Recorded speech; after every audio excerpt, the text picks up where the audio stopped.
Today at 5, one man is dead after a gunfight this morning. This happened on the east side on Dayton Avenue. Anna Chalker spent the day there to learn more from police and from neighbors who were concerned about rising crime.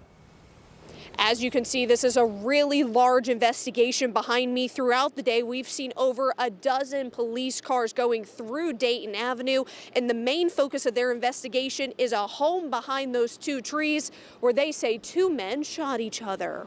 This community is going to be thinking about this. It's scary for this community, and we need to do better. Monday morning, neighbors along Dayton Avenue woke up to gunfire. Police say they found two men near the entryway of a home with gunshot wounds. Both men were taken to the hospital in critical condition, where one later died. Investigators believe the two shot each other after getting into a fight. Conflict resolution, a firearm, the two don't go together. Talk it out, walk away, leave.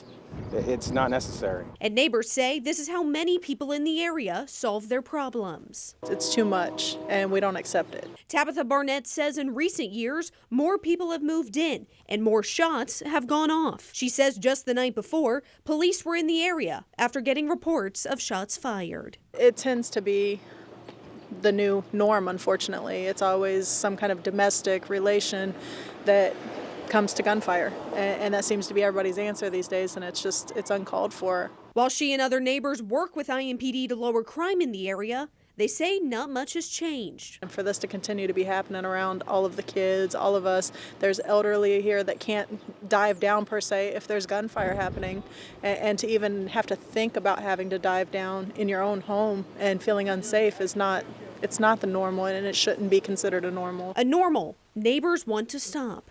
In Indianapolis, Anna Chalker, 13 News. Investigators did speak to witnesses there on the scene, and they'd like to talk to you too if you have any information that could help police solve this case. IMPD just announced arrests in 3 shooting investigations. The most recent happened yesterday morning. Police say Andre Kennedy Jr. was found dead on a porch along Arsenal Avenue near Washington Street. Officers took a 30-year-old man into custody after they say he admitted to the shooting. IMPD also arrested a woman in connection to a shooting in a parking lot on the northwest side. Police say the 29-year-old suspect was arguing with a man Friday evening before she shot him multiple times. He was taken to the hospital in critical condition. And then that same day, a man was shot along Lafayette Road just before 4 o'clock. A 69-year-old suspect was taken into custody at the scene. So while IMPD is finding answers in those cases, we know that there are many other cases right here in central Indiana that are stacked up, waiting to be solved. In fact, we added it up. There were almost 600 unsolved murder cases here in Indianapolis, and these date all the way back to 2020. And keep in mind, this number doesn't include the number of unsolved cases that we've seen so far this year for 2025. There are people behind all these numbers. Denise Bonds is an example. She is one of countless mothers still waiting to learn who killed her loved one. Her son, Darrell Brown, was shot and killed outside his apartment on the east side back in January of 2021. And every year since then, his mom has remained steadfast, searching for the person responsible. When I laid him to rest, I said, "I'll make sure that I find who killed him senselessly." And they didn't have to do it. He mean the world to his sisters and brothers. His daughter gonna grow up without her father.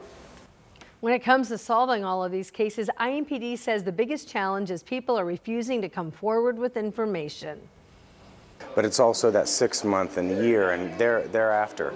But that again comes because of community involvement. That's someone somewhere knows something for every case. It's, are they willing to come forward and do the right thing? That's what our detectives need. There are other issues too. For example, IMPD is short-staffed. Nearly 300 officer openings today.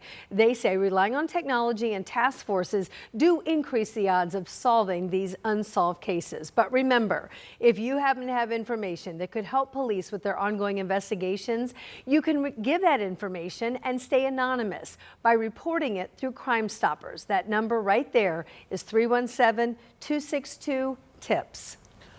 For the second time in just over a year, a worker at a local Wingstop has allegedly shot someone in a dispute over a food order. Tonight, our Rich Nye explains that a DoorDash driver is the alleged victim this time and that a worker is now in jail.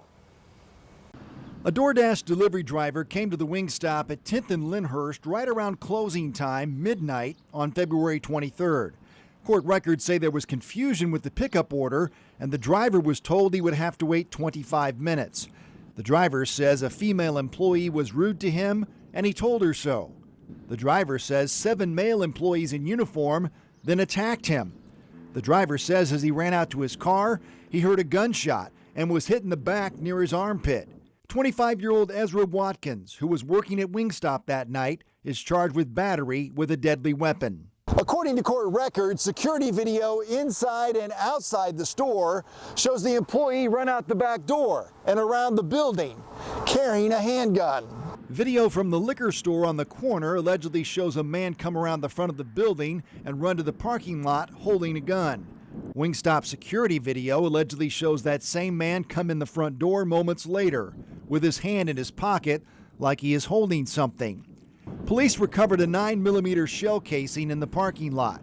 Watkins was interviewed and arrested Friday. He allegedly admitted owning a 9mm handgun. Ammunition and a Wingstop hat were allegedly found in a backpack in his apartment. There was a shootout at this same Wingstop in January 2024. 49-year-old customer Lawrence Sneed was shot by a different employee and seriously injured, but Sneed was the one charged. He took a plea deal for pointing a firearm with 4 days in jail. In Indianapolis, Rich Nye, 13 News. We learned that bond is now set at $3,000 cash for Ezra Watkins, but he remains in jail tonight. His initial court hearing is set for the morning. Angela? And Marie, we had rain and 40s yesterday. We're back into sunshine and 50s today. Currently 54 in Noblesville and Greensburg. Some sunshine and a few clouds, 51 right now in Tipton. If you have evening plans, maybe you're coming downtown to cheer on our Pacers. They do not host the Nets. They host the Timberwolves tonight. That's a 7 o'clock tip. Temperatures will be in the 50s as folks head in. As everyone heads home, roads will be dry and temperatures dropping through the 40s. You'll need the jacket and the umbrella. We've got a cool morning, but a mild afternoon with a chance of a couple of showers. No rain right now, but we're tracking what's developing out to our west. It slides our way over the next 24 hours. I'll have the local analysis in the full forecast. All right. Thanks so much, Angela. We'll check back. In the meantime, in just a matter of days now, tens of thousands of college basketball fans are set to descend on downtown Indianapolis. Our city hosting a Sweet 16 doubleheader Friday night, and then more excitement Sunday for the Elite Eight. Lucas Oil Stadium expected to house about 30,000 fans as we host the Midwest region for March Madness. And now that we know these 4 teams, we know these tickets are going to go fast. They're going to be incredible matchups, and only one team can make it to the Final Four, so you got to see it live. Yeah, you do. The Midwest region is the only corner of the bracket where all 4 top-seeded teams are still dancing. And tickets to this week's games are still available. We'll post all that information on pricing, how you can snag yours on WTHR.com. And it's not just March Madness creating buzz downtown. The IHSAA Boys Basketball State Finals are coming to Indy this weekend. Yeah, we're talking high school hoops. There are 8 teams competing for the state title in each of the 4 classes, and there are 3 Indianapolis area schools that are still in the mix. Ashton Hackman talked with the coaches and players today. Ashton. From the Big Ten tournament to the IHSAA boys tournament, Gainbridge Fieldhouse is ready to be the home of the state finals, and the players are ready too. The stage is set. 8 Indiana teams eye a state title. 3 are from the Indy Metro.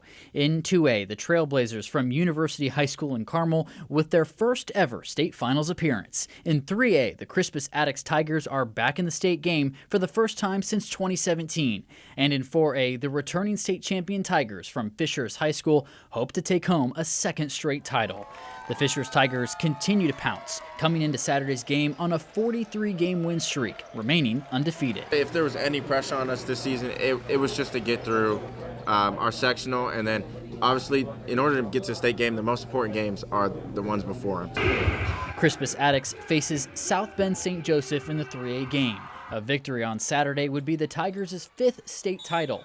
Players say they're ready for the spotlight. Just to enjoy the moment, you know. It's a once-in-a-lifetime opportunity. Everybody works to get here, so we're here. We just want to enjoy it and have fun. University High School makes their first appearance in the 2A state game, a huge turnaround for a team that started the year dropping 5 of their first 7 games. I do like to get a team win, but it's great to just be here, have this experience, because it's a one-in-a-lifetime experience to have. The action tips off with the 1A state finals beginning at 10:30 on Saturday morning, and the other 3 games throughout the afternoon. We have the teams and times on WTHR.com. In Indianapolis, Ashton Hackman, 13 News. Thanks, Ashton. And you still have time to snag tickets to the game. Any unsold tickets from the schools that are in the state finals will be available Thursday, and you can get those by going to Ticketmaster. And if you cannot make it to the games, the IHSAA will stream each game online.